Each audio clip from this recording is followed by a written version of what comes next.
Hello, Namaskar, Vanakkam. My name is Sudhir Sahasranaman and you're watching CBSE with Sudhir. Today we are going to do the third and the last chapter of Unit 1 of Poorvi textbook for English for grade 8, for class 8. I hope all of you already have this book. We have done the first two chapters in both English and Hindi separately. So depending on which language explanation you are more comfortable with, please see that video. This one is going to be the English explanation video. And for those of you who are asking for the question bank, which question bank to buy, this is the one question bank that I would recommend, which is from Oswald Books. The link is in the description box for buying it on Amazon. In case if you want to buy it on oswaldbooks.com, their website, please remember to use the author coupon code Sudhir10 to get additional discount on this book or any book that you buy from Oswald Books website. Okay, so let's get started. You essentially have detailed notes, answers to all the NCERT book questions, extra questions, practice papers, also grammar portion, which I think is very important because the initial thing is about the reading skills, and then you have an entire section on grammar, which will be very handy, especially when it comes to practice. So it's pretty comprehensive, which is why I'm recommending this book. Okay, now this particular story, interestingly, the present 8th batch wouldn't have studied it, but the next year's 8th batch will know about it. There was a story called Teen Buddhiman in Hindi for class 7 students, according to the new NCERT textbooks in their Malhar textbook, right? This story is pretty much the same as that one with minor changes. There it was 3 brothers. Here it is a case of 4 men. Okay. And the examples are a little different. But basically the premise of the story, the king, everything is pretty much the same. I don't know why they have included pretty much the same story. So here we are talking about what's the difference between knowledge and wisdom, because both knowledge and wisdom are important, but wisdom, according to me, is much more important. Knowledge is about learning facts and information. You go about this, you know about the solar system, how does the solar system operate, how many planets, how many stars, etc., satellites, everything, right? But wisdom is about using that knowledge with good judgment for also the good of people, that you do not hurt or harm people by using something, some knowledge that you may have with you. So let's understand. For example, Ria's understanding of plant care helped her grow a healthy vegetable garden in her backyard. So here we are talking about her knowledge about how plants grow. So this is a case of knowledge. Mr. Kumar values time with family over chasing wealth. So he prioritizes time that he spends with his family members over trying to earn more money. So this is a case of wisdom. He's being wise when he makes this kind of a life choice. Karuna's expertise in computer programming helped her develop a successful app. Here we are talking about her knowledge in the world of computer programming, of developing an app. Rohan understood the value of time management and created a timetable to complete his assignments systematically. So he's being very wise about how he's going to do manage his time. So here we are talking about wisdom. Ramesh chose to forgive his friend for a misunderstanding. Again, a case of wisdom. Miss Vaijayanti delivered a lecture on Indian classical music at a cultural festival. Now here, unless she had knowledge about Indian classical music, it could be Carnatic, it could be Hindustani, she would not have managed to do that. So here we are talking about knowledge again. So I hope you have understood the difference between knowledge and wisdom. What we are going to see in this story is essentially the triumph of wisdom, common sense. That's what they essentially use with a bit of knowledge about the ways of the world. So it's a combination of the two, but it's essentially about using wisdom, using that knowledge in a more productive and good way. Okay. What do you this thing? Obviously, the monkeys and all the animals have created havoc in this thing, mainly the monkey, right? So let's get into the story. There are characters like the king of Ujjain. Ujjain is a city in Madhya Pradesh. There are 4 young men, Ramdutt, Shivdutt, Hardutt, and Devdutt. Okay, and you will need to know in this play who says what. There is a merchant who is a character in the play, and there are two sentries. So it's a pretty much a play in which what 4 plus 1 5 plus 1 6 and 7 8. 8 characters are required. 8 actors would be required in order to enact this play. Let me tell you one thing right at the beginning. There are quite a few words that you may find actually new, especially if you are someone who is not very comfortable with speaking English. You may find it difficult. Of course, I'm going to explain each and every word, each and every line, each and every theme to you. But please make a note of it in your notebook because it will be useful when you are revising this particular play. So a road leading to Ujjain visible in the distance. So the 4 people are going on a road towards Ujjain, and it is visible in the distance. Later, the king's court adorned with rich tapestries. Adorn means beautified. That is, you kind of decorate. At your home, if you have put some nice curtains, that means you have adorned your house, your home with good-looking curtains. Tapestries means essentially decorative fabric, which could include curtains, also some patterns, basically giving it a beautiful, lovely look. Okay, tall pillars and regal decor. Regal means royal. It is the afternoon time of the day. So the road to Ujjain, 4 young men, Ramdat, Shivdat, Hardat and Devdat, are walking along a dusty road leading to Ujjain. So dusty road, so you can imagine that it is a slightly rural or semi-rural kind of an area. They appear travel worn. Travel worn means they are tired. They are tired because of traveling. They are worn out because of the walking, because of the traveling. But resolute. Resolute means they are very determined, that they don't want to give up.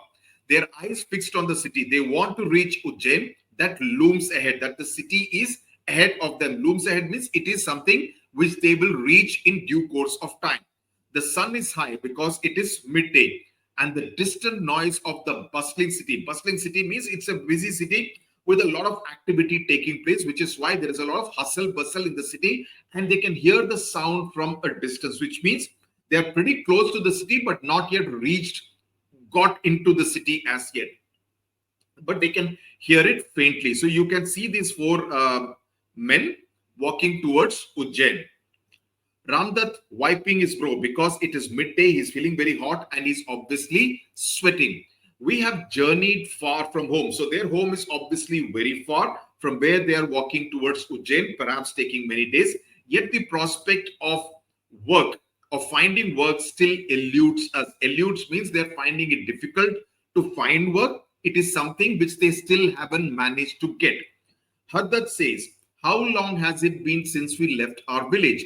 I believe it has been over a week, perhaps even longer. So Shivdat, it has been so long that he's not even sure how many days have passed, right? He says it could be a week or perhaps longer than that. So they don't really have an idea. So it's definitely at least a week, but perhaps a little longer. We do not get a clear idea how many days they have been on the road. But what we know is that they have become extremely exhausted and tired because of all the walking. Ramdat says, now Ramdat gives us the information. He says 10 days to be precise. So what does it mean? That Ramdas is much more, precise about remembering things, whereas Shivdat is perhaps more tired, as a result of which he does not remember. So he says 10 days to be precise. So this is one difference between Shivdat and Ramdat that we come to know right at the beginning of the play. Every day feels longer than the last. Now, why does every day feel longer? Because they are more tired. They're probably walking more slow. They're feeling more exhausted. So each day seems like, oh God, when will this day end and when will we reach Ujjain, kind of a feeling that they seem to get. So as a result, it's not as if every day is longer than the previous day, but it seems to them that it is longer. So he's also very exhausted. He agrees with that. Devdutt says 10 days are but a short span in the grand scheme of things. So Devdutt seems to be a more philosophical kind of a person. So he says in the overall scheme of things, that is in the overall scheme of life, 10 days is just a small period. We may still have many more roads to wander before we find employment which befits all of us. Befitting means it should be something which we should like to do, which should kind of, be in sync with our talent, that, if we are good at a particular task, we should get jobs which are going to use that particular knowledge and talent, right? So he says it may still take many more days, which means that we are feeling exhausted because of having worked for 10 days. But frankly speaking, it may be many more days before we may actually find a suitable job. If only we could secure an audience with the king of Ujjain. So Ramdat is wishing that if we could secure an audience. Now, this is a way of saying, can you imagine, can you guess which is the word that we could replace this with? You could get these kind of questions. You could meet. If only we could meet the king of Ujjain. So that would mean the same. Secure an audience means you kind of seek an appointment and get to meet someone essentially of a superior authority. In this case, the king. It could be a minister, it could be an IAS officer in today's day and age, right? So if you have to meet the municipal commissioner, since he's a senior IAS officer, you would say that I would like to seek an audience or secure an audience with the municipal commissioner. Okay. I am confident he would recognize our talents and appoint us to his service. So he's saying that because of our talents, he will recognize us, hopefully, and then he would give us some kind of employment as well. I share your belief, says Shivdat. Devdutt says, indeed, we ought to be united in the hope that we should not give up hope. We should all hope that we will get some employment which kind of uses all the talent that we have. That is why we press towards Ujjain. Press towards, again, let's this thing. Press on towards Ujjain. You could say, instead of that, we walk towards Ujjain, right? So it would mean the same thing. So please make a note of all these kind of idioms, phrases which have been used in the play, which actually could be replaced by another single word, right? But what they do is secure an audience, press on towards Ujjain. It essentially stylizes the way the language is spoken. I hope this is clear. Hardat says, pausing thoughtfully.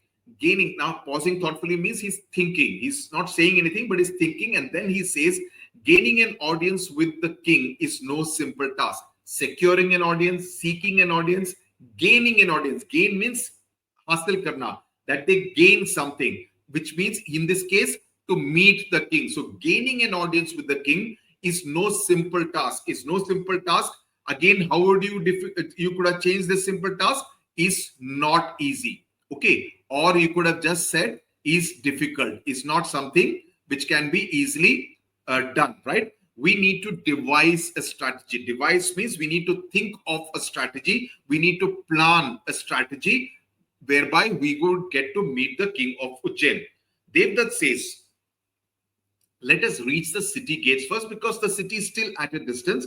We can deliberate once we are closer, that we can think about it, how to meet the king, how to secure or seek an audience with the king when we are closer to the city gates.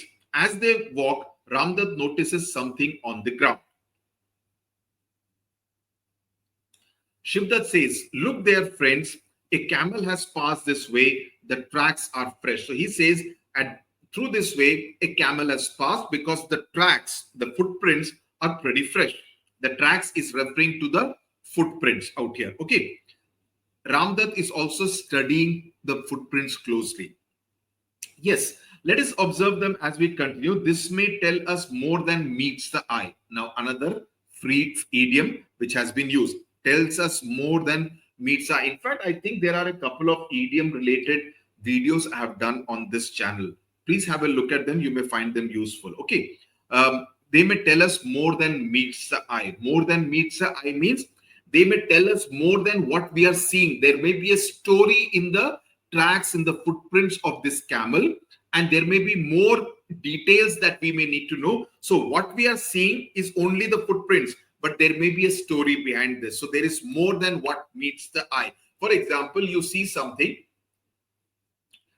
has happened, or someone is dressed in a particular way, right? Someone is very rich, but he's generally dressed like a very poor person. You can say there seems to be more than what meets the eye, because there must be some reason why this otherwise very rich fellow is actually dressed in rags, right? So there must be some purpose why he has done something like that. That's how you use this particular idiom. So please understand how what an idiom means and how it is should be used. So that is something which you need to know. You're all in class 8 now. That is something which is expected of you. Okay. Now, the four men continue walking, occasionally stopping to examine the camel's tracks. They scrutinize every detail, exchanging glances but saying little. They scrutinize means to look very, very carefully. Okay, keep, there is something, because I've already said there is something more than what meets the eye. So, and they exchange glances, but they don't say any little. See, it's very easy for me to just tell you the story of this particular play. But unless at your level in class 8, you understand everything, this will not, only then you will be prepared for 9, 10, 11, 12, which is going to be the real thing, right? So 8th class, get used to understanding everything in detail. Your understanding of language will get better. You'll be able to use many of these idioms in your letter writing, essay writing, etc. It's article writing. And that is how you get better, right? This is the time when you need to be like a sponge. I want each one of you to be like a sponge who absorbs everything that falls on it, right? The water. So just like a sponge absorbs water, you also need to absorb a lot of good things so that you get better at it, be it mathematics, science, English, Hindi, social science, Sanskrit, any subject for that matter. Okay. Ramdas says, I have discovered something peculiar about the camel. What does peculiar means? Peculiar means something strange about the camel. Shivdat says, so have I, so have I. Now, this is an inversion, right? He could have said, I also have, but he says, so have I. So this is a more stylized way of speaking. I too have noticed a strange detail. Now, he's saying it in the straight, normal sentence fashion.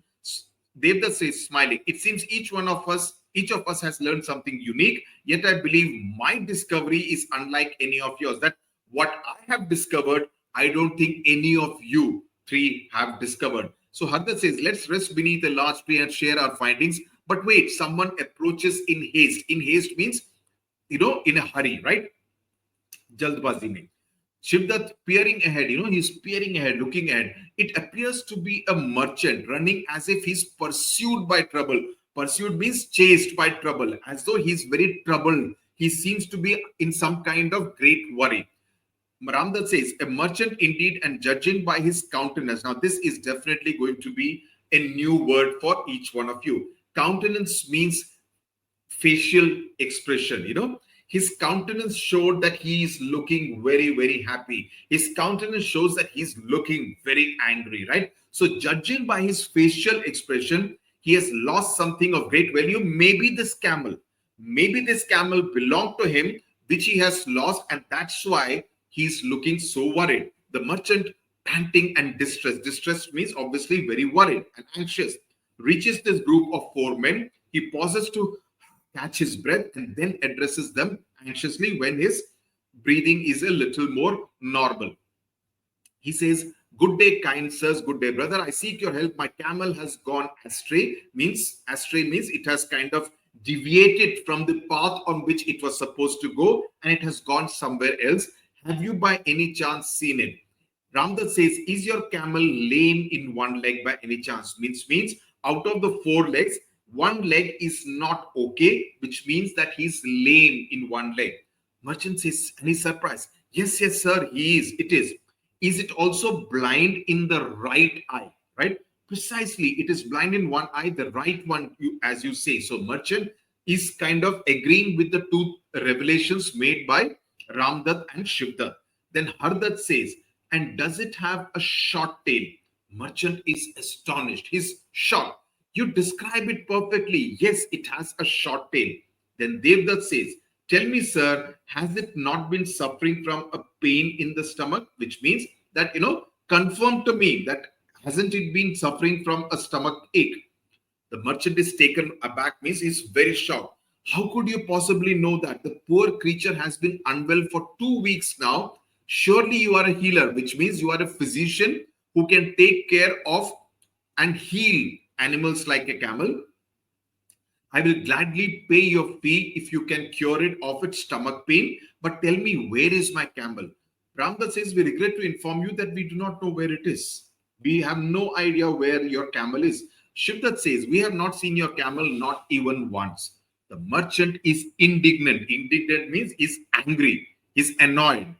How can that be? You speak of my camel as if it stood before you, yet you dare to claim not to have seen it, that you are describing it in so much of absolutely correct detail, yet you say that you have not seen it. How is it even possible? Therefore, you are deceivers, you are cheats, you are trying to deceive me, you're trying to cheat me. You must have stolen it and sold it off, which is why you know about all these details, and now you are claiming not to have seen it, which means you are lying, you are trying to deceive me. I will take this matter to the king of Ujjain myself. I will take it to him. So Devdutt says, you are free to do so as you wish, sir. If the king desires our presence, we shall be waiting under that banyan tree yonder. Yonder means over there, which is a short distance. All five of them can see it. Now, this works to Devdutt's advantage and the other three people, because they also want to secure an audience with the king. So because of this, if they can manage to meet the king of Ujjain, they would be quite happy. So Devdutt is being very smart and sensible out here. Point number two, they also know that they are speaking the truth. So they know that they would be able to prove that they have not seen the camel, but they also explain the reasons why they knew that the camel was blind in the right eye, was lame in one leg, had a short tail, and was suffering from stomach pain for the last 2 weeks, as the merchant also revealed the details. Merchant says, I do not trust your words. I will not leave you here to slip away. You shall come with me to face the king. That is, I am not going to let you stay under the banyan tree while I go till the city, by which time you may have disappeared. So no, you also come with me to the king's court. Very well, we shall go to the king. So they follow the merchant towards the city gates. They arrive at the palace. The merchant speaks urgently to a sentry. The sentry leads the merchant inside. So it obviously shows that the merchant is well-to-do, knows the king, which is why the king allows him to come inside almost immediately. Okay, so you can kind of revise this by talking about who says what, which is why I said you need to know that. So you can go through these exercises. I'm skipping this and moving directly to scene 2, which takes place inside the court of the king of Ujjain. He's sitting upon a throne surrounded by courtiers, means a lot of ministers, etc. It is a lot of drapery, etc. Tall columns means pillars, and a golden canopy. Canopy is a cover which is fixed for decoration. It could be some kind of a short roof, a small roof, or under which you would have the king also sitting. The king regal means looking very royal with his royal robes, watches intently. Bearing means in the way he is dressed up and the way he looks, watches intently as the merchant and the sentry bow before him. Okay. The king commanding, what is the matter that brings you to my court? Your Highness, this merchant has come with a grievance. Grievance means a complaint, something which needs to be addressed and resolved against the four travelers. Against four travelers, he accuses them of stealing his camel. So the sentry informs the king, why has the merchant been brought inside the court of the king? Bring forth the accused, the four people who are now accused of having stolen the camel. The king bows and the sentry bows and exits, returning shortly with the four young men. They bow respectfully before the king, maintaining calm despite the accusations against them. The accusations are the claims that the merchant has made against them. In this case, that they have stolen his camel. The king says to the merchant, speak your accusation clearly. I shall not tolerate any confusion in my court. So it shows that the king is a strict kind of person, saying that you need to be clear about what is it that you are saying these four young men have done. The merchant says, Your Majesty, these men know every detail of my missing camel, right? Yet they insist that they've never seen it. How is it possible to know so much of detail about my camel and then claim that you have never seen it? They are undoubtedly the thieves. How else they know so much about it? So king turns to Ramdutt. You speak. What do you know of this camel? So the king wants to hear the four accused men.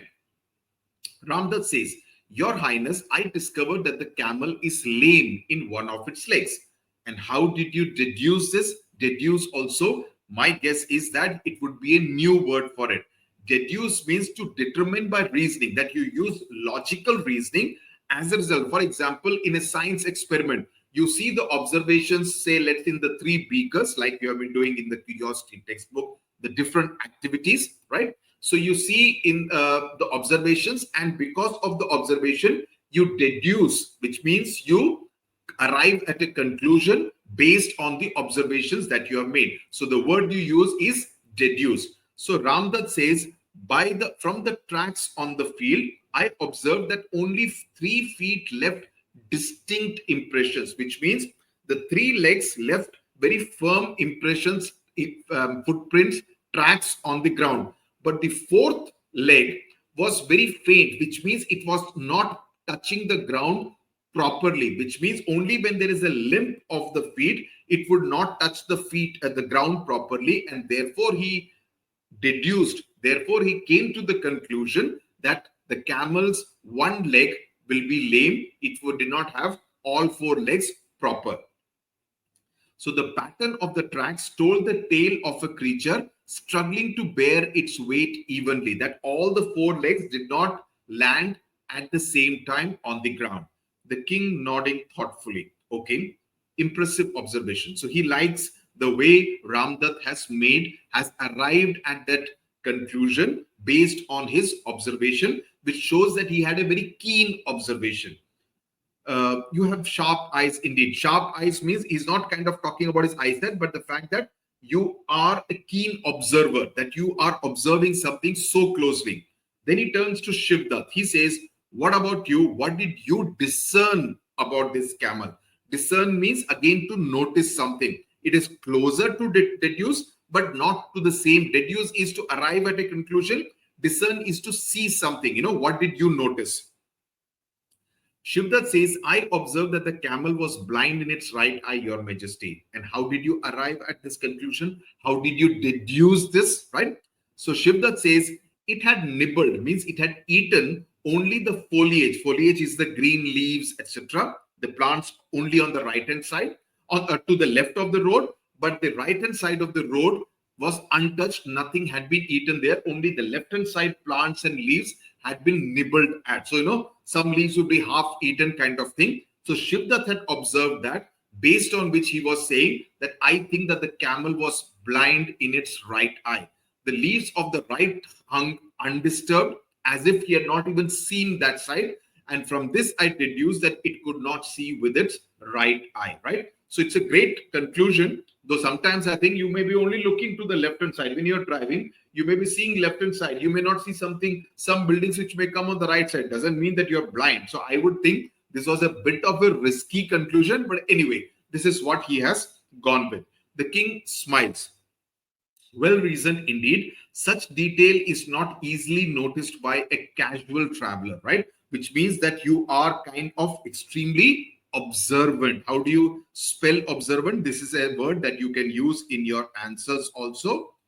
Observant. Okay. And what is your finding? He asks Hardat. Hardat says, I discovered that the camel's tail is short, Your Highness. Explain how you came to such a conclusion. I noticed small droplets of blood along the track, likely from mosquito bites. So the mosquito seems to have gone and bit on the camel's back, right? A camel with a long tail would have been able to fend off, means guarded against. If it moves the tail, the mosquitoes will fly away, right? It would not sit there conveniently to bite the backside of the camel, right? So a camel with a long tail would have managed to guard off, right, against these mosquitoes very easily. These small specks, that is, specks is something very tiny. Okay, very tiny. So tiny droplets. He has already used the word small. So small droplets is being referred to as specks. Told me of an animal lacking such defense, hence the short tail. So this is being even more detailed observation. And the king is very impressed. You reasoned with great insight. Insight means a very deep understanding based on your observation and deduction. And you have, after that, you have deduced that this is what would have been the problem, that the camel must be having a very short tail. And then he turns to Devdutt. He says, and you, what did you observe that set you apart from your companions? Did you observe something different from what these three young men did?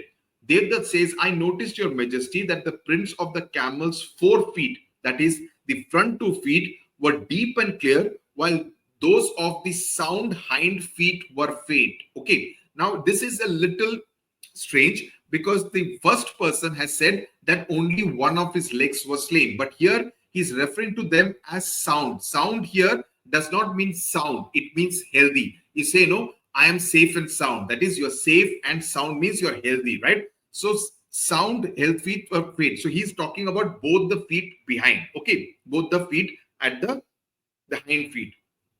This indicated that the camel was drawing up its hind legs, likely due to discomfort. It moved cautiously, burdened by a pain in its belly, trying to spare itself further suffering with every step. Now, he has gone a little more deep, which is why Devdutt says that what I have seen, the other three may not have seen, because he's pretty confident about that. Isn't that what he says? 1 minute, I'll just open the book and see that again instead of scrolling up. 1 minute. So that we are very sure, because there's so many dialogues, you may. So Devdutt says, it seems each of us has learned something unique, yet I believe my discovery is unlike any of yours. Devdutt says that on page 30, right? So, so he has deduced that this camel must have been suffering from a stomach pain, stomach ache. So the king marvels, extraordinary. He's very impressed. You have not seen the camel, yet you know it intimately. Intimately means you know something about it in such a detailed, comprehensive manner. Your reasoning is flawless, means it has absolutely no mistakes. It is perfect and speaks of wisdom that goes beyond mere sight. That you have not seen it, but based on the evidence that is available, it's almost like a detective, it's almost like a murder investigator, right? That you have just seen the evidence without having seen the camel, and you have said so many things about the camel which are absolutely correct, as already corroborated by the merchant. The merchant has already agreed. And then he says, turning to the merchant, your accusations are baseless and misguided, that they are, not founded in truth. They are not truthful. These people have not stolen your camel, and they are misguided means you are kind of you've misunderstood the entire situation. These are men of wisdom, not thieves. They are not thieves. They have not stolen your camel. On the contrary, they are wise men. Go and continue your search for your camel. Go and search for it, because it may have gone astray, as you said, and maybe going around somewhere, going astray. And be mindful. Also be careful who you accuse in the future. You cannot just accuse anyone, because you may be accusing a wrong person.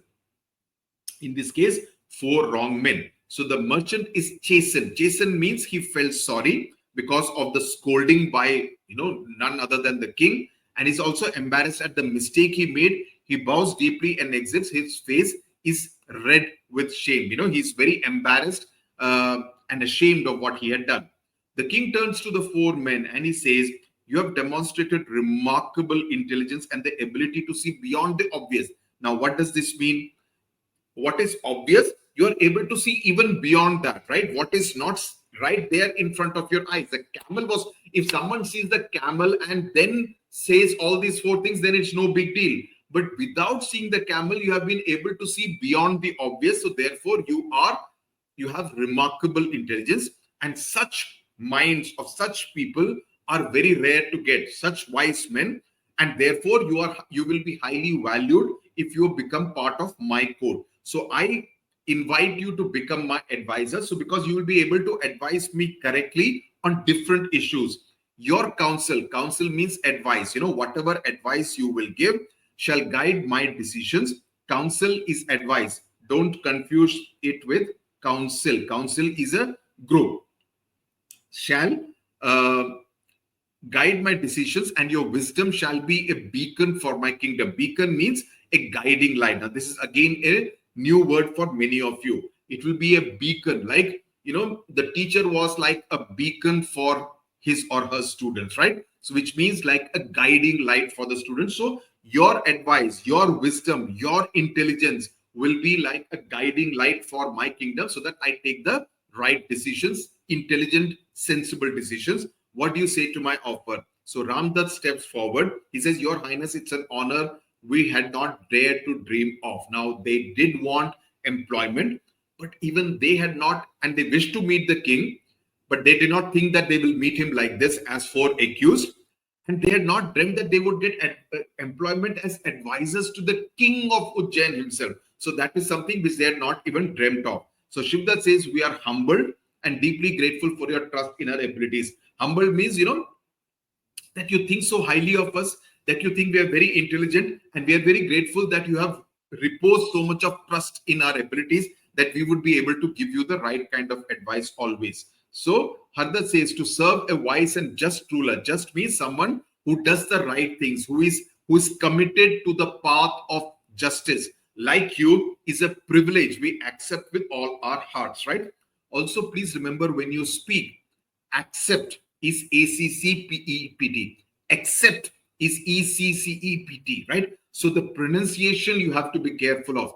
Accept, accept, right? Now, Devdas says, we shall dedicate ourselves to your service, offering our insights and counsel in all matters that you see fit. You see fit means wherever you need our advice, we will be more than happy to dedicate ourselves to give you that advice. We dedicate ourselves to your service and the kingdom of Ujjain. The king rises from his throne and says, then let it be known across the kingdom that 4 new advisors stand by my side. They have been appointed here, right? May your wisdom shine upon Ujjain and guide us to prosperity. So he wishes that they use their intelligence and wisdom, more importantly, wisdom, to be able to guide him and the kingdom towards prosperity. And the court applauds the new appointment as the king greets them to meet the steps down to greet the new advisors. And the 4 men stand proud and humble because they think, oh, because of our wisdom is where we have got our new jobs.